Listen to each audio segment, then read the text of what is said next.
Welcome back to Native Flow, the English learning channel where we help you speak English with confidence, fluency, and natural flow. Today, we're talking about something every learner wants: how to sound more natural in everyday conversations. You might already know grammar rules and lots of vocabulary, but if your English sounds too formal or robotic, it may feel unusual to native speakers. Don't worry. Today I'll share some simple tips to make your English flow just like a native's. First, let's talk about common mistakes. Many learners overuse textbook expressions like, I am fine, thank you, and you? While it's correct, it doesn't really reflect how people talk in real life. Instead, you could say, I'm good, how about you? Or even pretty good, thanks, what about you? Notice how it sounds friendlier and more natural. Another mistake is translating directly from your native language. For example, you might say, I very like this food, but in English, it should be, I really like this food. Small details like that make a big difference in how natural you sound. So how can you fix this?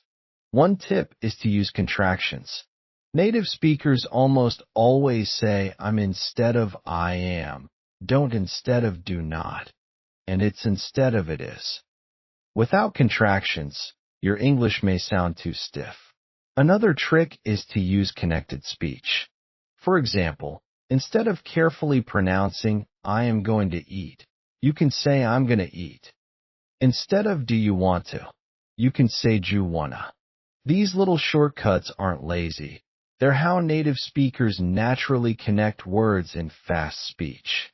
Also, don't be afraid to use fillers like well, you know, or actually.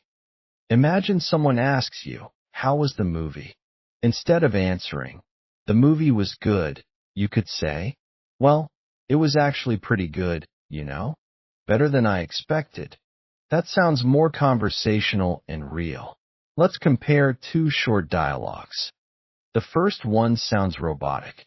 Hello? How are you today? I am very tired because I worked hard yesterday. The second one sounds natural. Hey, how's it going?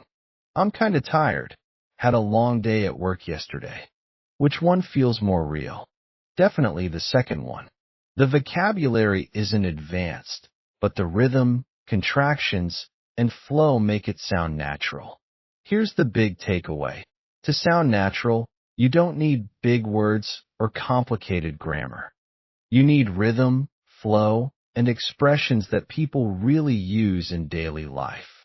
Watch TV shows, listen to podcasts, or mimic how characters in movies talk. Try repeating sentences with the same tone and rhythm. At first it may feel strange, but over time, it becomes automatic. So here's your challenge for today. In your next English conversation, try using just one of these tips. Maybe contractions, maybe connected speech, maybe a filler word. Don't aim for perfection. Just focus on flowing like a native. Step by step, your English will feel smoother, more confident, and more alive. Thanks for listening to Native Flow. Keep practicing, keep learning, and remember, English isn't just a language to study, it's a skill you can live. I'll see you in the next episode.